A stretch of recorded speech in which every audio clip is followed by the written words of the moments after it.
Hello, my beautiful, talented, intelligent internet friends. I am Jo, and I would like to welcome you back to our first and only installment of Airport Security. This past week, I flew down to Las Vegas, Nevada with my husband and two of our very best friends just for a couple quick days, which means that I went through airport security on the way down there and both on the way back. And I had a lot of questions about airport security as an amputee, as a person with a now visible disability before I ever took a trip, and I've gone on a couple now to have enough experience to kind of talk about what usually happens, that I wanted to share that with you guys today. And my friend Erin from Life of Palos, who we traveled with, was kind enough to think to take some video as all of this was happening. So I actually have some visual aid to show you. Before we launch into this video, if you felt like it, only if you felt like it, if you would like to hit the like button on this video, it helps to get out to more people, it helps with YouTube engagement, it helps the channel, and I would appreciate it, but there's no pressure to do so. So going through TSA, going through flight security, at least here in the United States,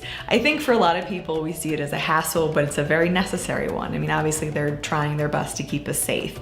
And prior to losing my leg, all I ever thought to do was take my shoes off, throw my stuff in the bins, and I'm pretty much good to go. There was one situation in which they thought there was some kind of weird substance on my hands, and so I got detained for a while. That was a fun experience, which actually ended up being medications that I was legally taking. So I was obviously let go immediately, but aside from that, it's always been smooth sailing. However, since my amputation, since I've been with a prosthetic leg, things have changed a little bit, and not in a negative way, just in a way that I think is necessary to be aware of if you're going to be traveling with significant mobility aids, or if you're traveling as an amputee through an airport. I want to preface this by saying that this has just been my experience. This isn't going to be everybody's experience, and I will post some links down below to some actual official information from airport security, from TSA, that gives you a little bit more background on what I'm talking about. I wondered what would happen. Would they tell me to take my leg off the first time I was wearing my leg and going through security? Could they do that? The answer is no, because it's technically the device is a part of you. If you're wearing a prosthesis, they can't ask you to like rip your leg off, right? At least that's what I've been told, much like they can't ask someone who's in a wheelchair to stand up. But along with that, obviously, are gonna come some additional precautions. Aside from my return trip from Las Vegas back to Colorado Springs, every single time I've gone through security, I have been fully searched. The feeling you up kind of searched. And I think that this is something that's very important to be aware of if you are someone who has experienced any kind of trauma in your life, as I have. It's something that I am comfortable enough with now, professional people doing in a professional setting. But if it's not something you're expecting, you're just going about your day, you're going on your travels, and all of a sudden someone's feeling you up in very private places in front of people, that's weird, that's uncomfortable. So my experience has been that the vast majority of the time, they will actually search you. They will fully search your body. It's not a strip search, but that's oftentimes in front of people, and that can make it extra uncomfortable. As you can see here, there are like tons of people walking by, and it's just me being felt up everywhere, which is not my favorite experience, I'll just say that. Something to be aware of with that is that you can request that they do this in private if that's something that you're more comfortable with. Now, me personally, I would be less comfortable with that because I don't want to be alone with someone who's touching me. Anyways, long story short, this is a real possibility if you are an amputee going through security and you are wearing a prosthetic. On top of that, they're also going to test you for chemicals or anything like that. It's basically these little pads that they rub on your fingers, and then they also, for me, will rub that on my prosthetic leg. They'll run it through a machine, it'll wait like 30 seconds, and it'll give you a pass-fail, and thankfully I've passed every time. I don't have any dangerous chemicals or anything that's alarming on my body or residue of anything. That's what they're basically testing for. The one time that I went through that they didn't fully search me, they still did that. They still tested my prosthetic leg, they still wiped it down with this thing. It's not wet, it's like a dry just pad that somehow picks up what they need to pick up on, and tested my hands. Going to the airport, I always like to budget just a little bit of extra time. There have been times where I've had to go through the airport in a wheelchair as well as wearing my prosthetic when I was having a really bad day, and that took even longer to be searched.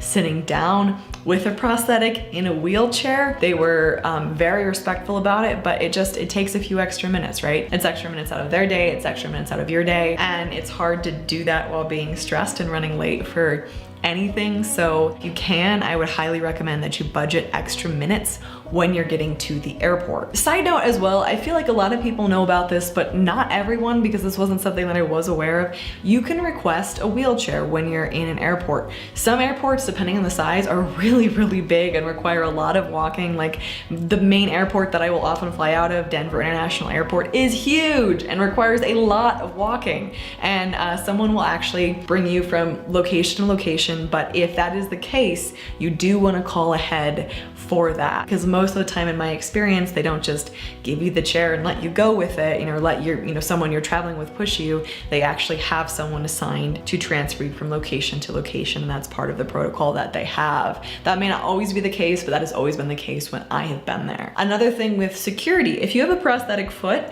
you'll know that it's not the easiest thing in the world to take on and off your shoes. Sometimes that requires a lot of muscle work and a shoehorn, and it's just difficult. So trying to like pop off your shoes in airport security to get them in the conveyor belt thing to go through the security machine to then pop them back on real quick and get to your flight isn't gonna work. You can absolutely let the security person know, hey, I have a prosthetic leg, I'm not gonna be able to take my shoes off for medical reasons, leave it at that, and then they'll do the appropriate measures like testing like I talked about, and they'll let you know what they need to do, but you do not have to take your shoes off if there is a medical reason that you are not gonna be able to do that, and they'll walk you through that. As a whole, I found that both US and the one international airport that I traveled to, which was Dublin International Airport, have been really mobility friendly. They've been very accessible, they've been very understanding. It is really uncomfortable to have to go through additional security screening measures sometimes, but I do my best to kind of just play it cool and realize that it's part of the process and realize that they are doing their job and not at all give them a hard time about it, because it's literally protocol. It's what they have to do their jobs as well. They probably don't want to be pulling me aside and basically feeling me up in front of a bunch of people either, because that's not super comfortable. So it's not a comfortable experience all around. I think it's something that's important to be mentally prepared for the possibility of happening, but it's something that takes a few minutes and then you're good to go. In every experience I've ever had, they are not invasive. They are as respectful as possible. They should tell you exactly what they're gonna do. They should explain it beforehand. If they don't do that, ask them to do that. That's what they should be doing. And hopefully you have positive experiences getting through airport security as an amputee or with whatever you are dealing with, as I primarily have as well.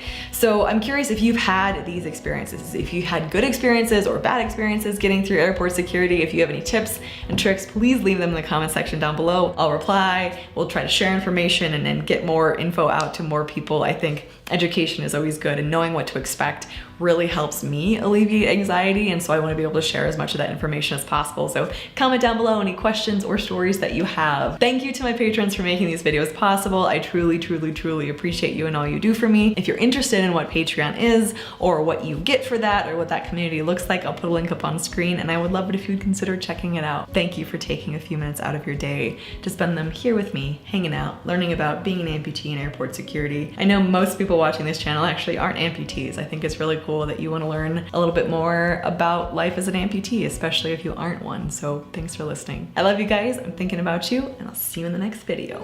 Bye guys.